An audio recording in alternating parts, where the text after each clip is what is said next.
Well, after 50 years, the Winnipeg Film Group is still showcasing some of the best cinematic works ever put into the art form.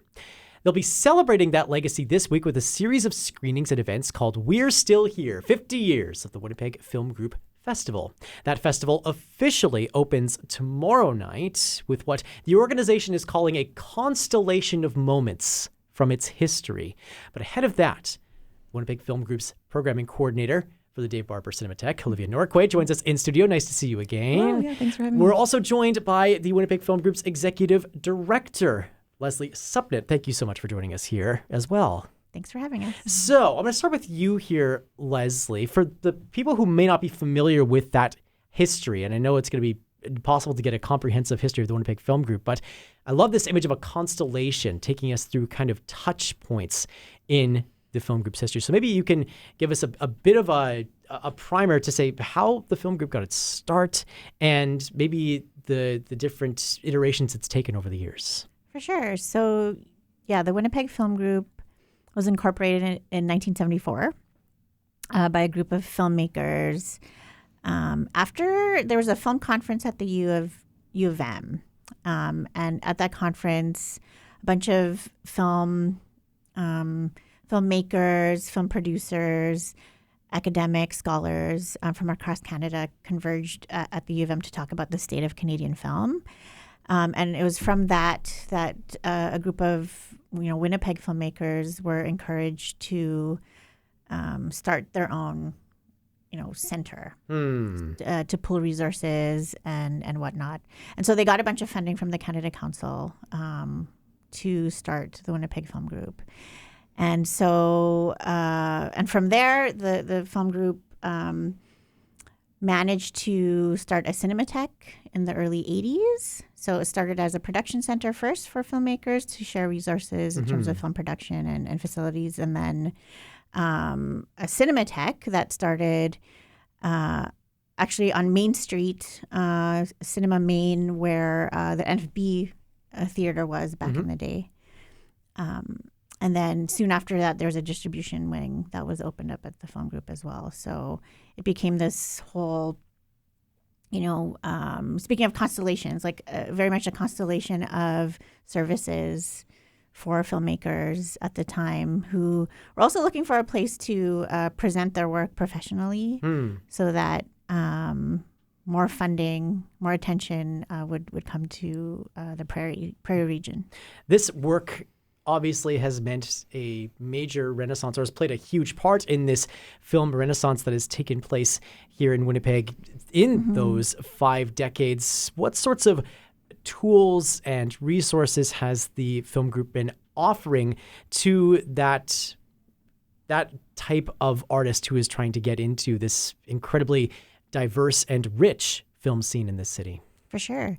So a lot of we're membership based, and a lot of our members are, at least in our production wing, working in the industry, so in the commercial industry. But they flock to the film group because we do offer a space for this creative freedom that is not, say, available to them outside of that. So we offer production funding that is juried when people apply for production funding. We have accessible equipment in terms of how much it costs to take stuff out. And so we also are able to provide distribution services. So that's a big thing too. So, right. Part of our mandate is to promote the art of independent cinema. And that means to, the whole world. So a lot of the filmmakers that come through our door, through the production wing, apply for submission for the distribution part of our services, and then we get to showcase people's films all over the world. And then in the Cinematheque, we have a regular calendar of programming that showcases independent and world cinema from the best filmmakers out there right now, but also we showcase local work. A lot of that balance is in the hands of the film programmers as well, which of course is the role that you now have, Olivia.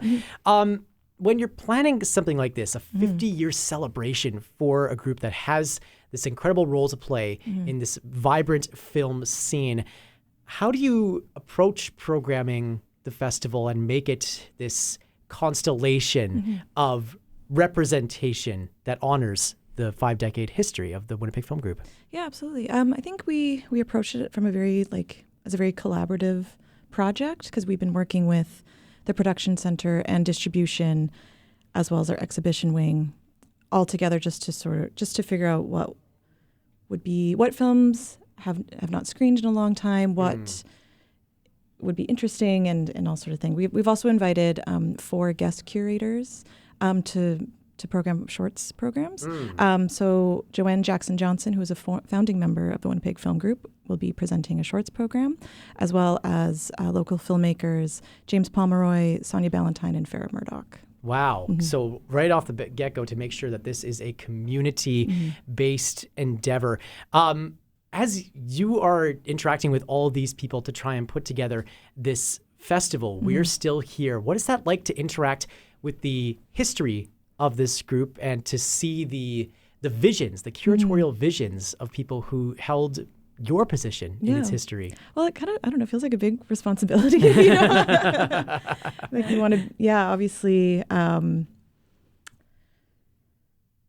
know how to say this. I bring this history to possibly a new audience. So Joanne's program is a combination of historical, informative, short films, as well as sort of newer works. James's program is a lot of really, really interesting early experimental works. And I just think that these programs are going to be, very special. So we're going to dive into a little bit of that brass tack stuff here next. So obviously we want everybody to check out the full lineup, which we will link later on today, classic107.com and the Classic 107 app. But maybe I'll start with you with this, Olivia, and I'll turn this to Leslie so you got a second to think about it. What is the film or film event that you are most looking forward to showing Winnipeg audiences over the next number of days? Can I have a second to think about it? Galaxy question, galaxy brain question. Absolutely, absolutely.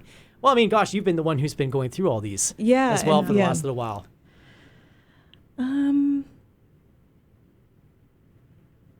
I guess I am really excited for, we are showcasing a couple of experimental features from Winnipeg filmmakers. So we're showing the 10th anniversary screening of 8888 by Isaiah Medina, and he'll be in town and doing a Q&A with Clint Enns. Also excited for Greg Hannock's Think at Night, which is an experimental feature film that took about 30 years to make.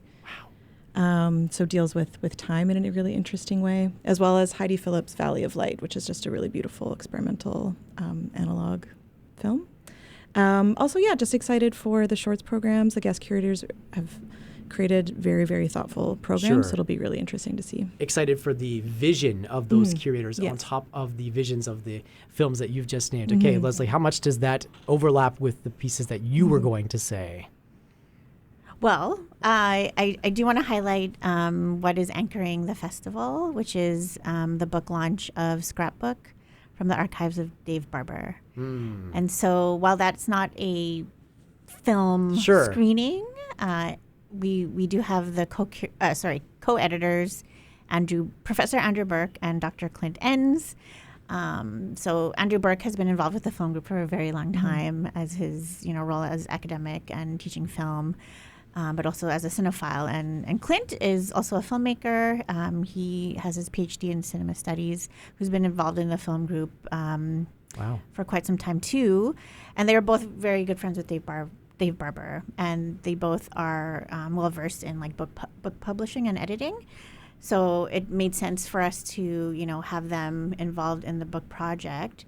And James Asmundson, who was the former Cinematheque programming director, he passed away while we were right in the middle of the book. Wow.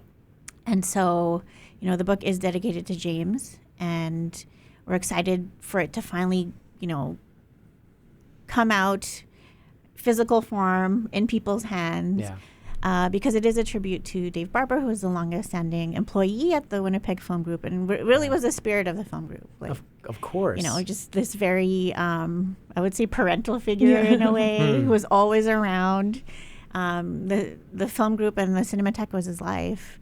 And he supported everybody and made sure that, very important things happened. That, films that, especially prairie films that didn't play anywhere else in Canada, he would play it, and then suddenly it would get all this attention, and he understood the power of that. And so this book is a compilation from his personal archives that includes institutional archives, but also personal memories, photographs, a bunch of, film ephemera that is really, the history of the film group in a way, as it is a portrait of Dave. So in addition to paying tribute to the people who have built the film group's legacy that are no longer with us, there are also plenty of these prairie film luminaries that have been interacting with the festival as it's been being built. You've mentioned Clint Entz a couple of times. I noticed Guy Madden as well, Winnipeg film stalwart, and his Dracula production. What have you been hearing about from these types of figures, these major contributors to the film group's legacy, as this has been put together, about what this film group has meant to them in their careers? Anything maybe that surprised you, or stories that I hadn't heard that before. I hadn't heard that perspective about what the power of this institution can be. Well, yeah. So Leonard Yakur, who is also a founding member of the film group, made the first feature film that was ever made in Winnipeg. First feature film that was made in Winnipeg, called The Morning Suit. And so what I didn't know, and I think maybe none of us knew at the time when he told us about how during the time of production, he had signed the incorporation documents was when he was in the middle of shooting that film. Wow. And it was a very stressful time, and he, but it was like this moment of, okay, the film group, this is something that has to get started. I'm going to sign off on it. And yeah, it was just amazing to hear that and to see how that film, in that very moment of time, was very important to the film group. Absolutely. So as we're interacting with this history and as we start to present these films over the course of the next week as part of We're Still Here, Olivia, what do you take away from this study in the film group's history, and how do you think this will influence the ways in which people interact with the Winnipeg Film Group, with screenings at the Dave Barber Cinematheque going forward? I guess another way to ask that would be, what impact does this have on the work that you do and how you make plans to showcase films in the same way that the people who have built this group have done? Yeah, I guess it really highlights that it really is like a team effort. We are a very small team, but it is like, it's all a collaboration. It's never just one person in charge of the Cinematheque or the film group or anything. I just hope that people can take away, can notice all the like very kind of weird, thoughtful, interesting films that have been made in Winnipeg, in Manitoba, that are part of our catalog and kind of beyond. I also hope that this festival will get some attention from either cinemas or organizations outside of Manitoba. That would be just so it can travel or get another life in that way. I think it's certainly a worthwhile thing to get that kind of attention, especially for 50 years of this theater and cinema excellence. We're Still Here. 50 years of the Winnipeg Film Group Festival starts tomorrow, September 23rd, goes all the way to September 28th. We'll have more information on all the events, as I say, at our website, classic107.com, and the Classic 107 app. Olivia and Leslie, it's been such a joy to hear not just about this festival, but about the history of the Winnipeg Film Group. Thank you so much for stopping by the Classic 107 studios today. Thanks for having us. Thank you.